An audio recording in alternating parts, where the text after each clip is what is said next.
storyteller. Hi, I'm back with your flag. Okay, wave it just like that. Okay. So, if you believe in chocolate for everybody and no homework on weekends and equal rights for all people, even if they're green, you have to vote for me, not Grace. Wait a minute. What are you doing? What are you telling them? This Grace for president. You know, storyteller. You know that I want to be president of the United States of America. Well, but, just like you have a dream, well, I mean, Grace also can have a dream. No, it is my dream. Well, but, a lot of people have the same dream, as you know, kid, when people run for president, there's usually a lot of people who want to be president, but it's gonna be me. Oh, good thing you're here. You can be my witness. Oh, no, what have I walked into? Okay, so, this is a deal. Okay, do you think she's older than me? Yeah, Grace looks a little bit older than you. Okay, fine. These are my conditions, my terms, my compromise, if you will. Are you going to write this down? Can I just remember it? Fine. Okay. She can be president, this Grace person, but as soon as I am ready to be president, she must leave so I can be president. And that is my final offer. Did you get that? I got it. Okay. I still don't know what we're talking about. Okay. Well, now that that's settled, shall we? Grace for president? All right. Oh, let's see. Who do we have here? We have Teddy Roosevelt, Abraham Lincoln, JFK, FDR. That's Franklin Delano Roosevelt. And wait a minute. This isn't a president. That's Grace. Well, not a president yet. One Monday morning in September, Mrs. Barrington rolled out a big poster with all the president's pictures on it. Grace Campbell, our heroine right there, could not believe her eyes. Where are the girls? Oh, well, Grace.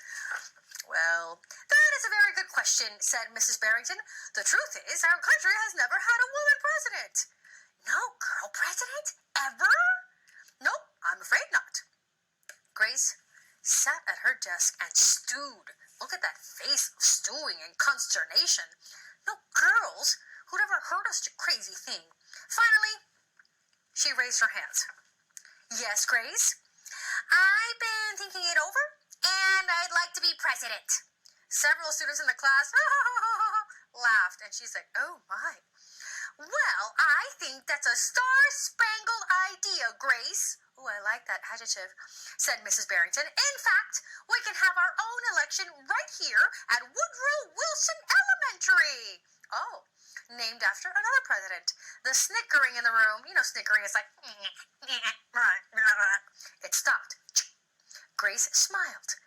Would anyone else like to run for president? Mrs. Barrington asked the class. Nobody raised their hand. Huh.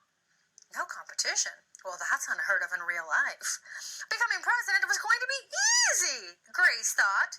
I feel like there's a twist coming. The next day, Mrs. Barrington made an announcement. In the name of democracy, I have invited Mr. Waller's class to join our election. Their class has nominated Thomas Cobb to be their presidential candidate. Ding! Grace's heart sank. Why? Well, apparently, Thomas was the it boy in school. He was the school spelling bee champion. His experiments always took a blue ribbon at the science fair, and he was captain of the soccer team. Oh, those are some strong credentials. Becoming president wasn't going to be so easy after all, Grace thought. I mean, you do need to have a resume of accomplishments. The teachers put the names of all 50 states and the District of Columbia into a hat. Oh, looks like a little tiny hat. Everyone except for Grace and Thomas got to choose a state. I'm Texas, said Anthony. I'm New Hampshire, said Rose. I'm Michigan, said Robbie. What does the number 17 mean? Each state is assigned a number of electoral votes. That number is determined by how many people live in that state, said Smarty Pants Mrs. Barrington. Each of you will be a representative for your state. Altogether, our country has 538 electoral votes. Mr. Waller explained. On election day, the candidate who receives 270 electoral votes or more wins the election. Why 270? Asked Rose. Well, that's more than half of all the electoral votes, Mr. Waller said. Ooh, becoming president really wasn't gonna be so easy, Grace thought. So Grace came up with a campaign slogan. That's right, you need a good campaign to overcome any deficits you might have. Now, let's see. Her campaign slogan was, make history. Vote Grace Campbell for president. Now, Thomas came up with his own campaign slogan. You don't expect him to just sit around and do nothing, right? Vote for Thomas Cobb, the best man for the job. I see he emphasized man. That's interesting. Grace listened to what issues were important to the students, and she made a list of campaign promises. Apparently, this youngin' right here complaining about school cafeteria food, and this fella right here complaining about school bullying. That's going unsupervised, apparently, according to the black mark on his face, I see. And she's complaining about the sky is too big. Thomas made up his own list of promises. Let's see here. Free tutoring, free soccer lessons, fish stick tacos every week. Now, wait a minute. Is he trying to buy off the classroom? Because, I mean, do you have money to feed your school fish tacos every week? And free tutoring? He's just one kid. Free soccer lessons? Well, what are hers? Let's see. No, a peaceful school, no bullies. A cleaner school, no littering. Oh, she was complaining about littering, not the sky being too big. My mistake. And better hot lunches. No more fish stick tacos. Oh, that's funny. And he's proposing more fish stick tacos. Ooh, it's going to be a hard fight. The pro and fish people, that gets ugly. So, Grace made campaign posters and buttons, and Thomas made posters and buttons too. Oh, look at that. It looks like a real campaign now. Each week, the teacher set aside time for the candidates to meet with their constituents. That's right, the students are their constituents. They're the ones who they will be representing. Polls were taken. Voters were making their choices. And we have here the Grace contingency. Grace, the girl for the job. Vote Grace. Grace for president. Make history. Grace for president. And here's Thomas is the man for the job. Thomas for president. Thomas can do the job. Thomas is number one. You can't go wrong with Thomas Cobb on the job. Oh, that's good. Rhyming is always really good in posters. At recess, Grace continued to campaign and gave speeches. My fellow students! During lunch, she handed out free cupcakes. Oh, a little swag. I see. After school, she held rallies. Vote for Grace. Vote for Grace. It's not a disgrace to vote for Grace. Meanwhile, Thomas, he wasn't worried at all. Let's see, he was tallying up. He had cleverly calculated that the boys held slightly more electoral votes than the girls. Oh. So he's just assuming that the boys will only vote for the boys and the girls will only vote for the girls and not on issues that they are discussing. At recess, Thomas studied his spelling words. During lunch, he worked on his latest science experiment. After school, he played soccer.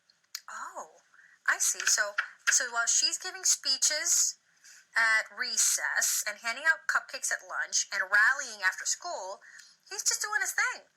He's studying, he's doing his experiments, he's focusing on his athletics. I mean, none of this is bad, but, if you're running a campaign, you have to make the campaign your number one goal. Even before the election, Grace made good on her promises. Oh, she's already fulfilling campaign promises before she's even elected? She joined the safety squad, she organized a school beautification committee, and she volunteered her time in the school cafeteria.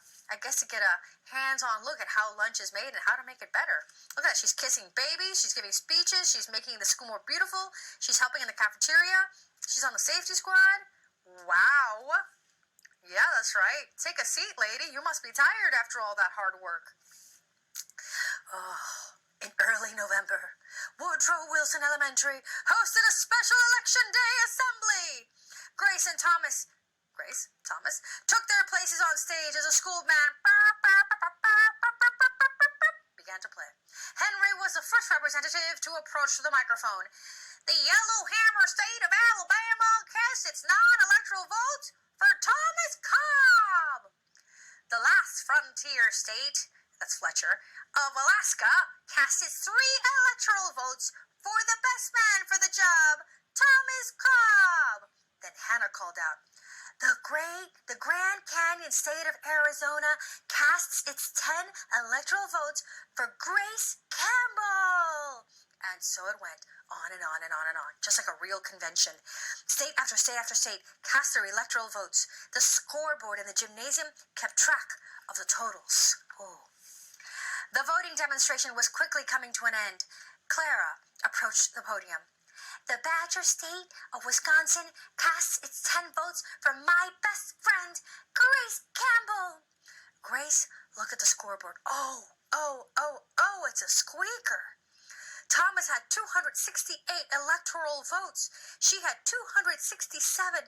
There was only one state still unaccounted for. Wyoming. You never hear about Wyoming being the deciding factor. Oh, and it's a boy. And remember, Thomas was counting on all the boys. Are we going to have a twist? Or is it going to be like we thought? What's it going to be? Thomas grinned. Grace felt sick. Sam walked up to the microphone. He looked at Thomas. He looked at Grace. I'm not showing. I don't want to show yet. He looked at Thomas. Looked at Grace.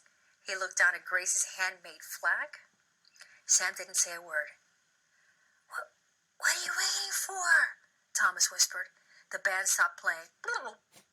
All eyes were on Wyoming. Finally,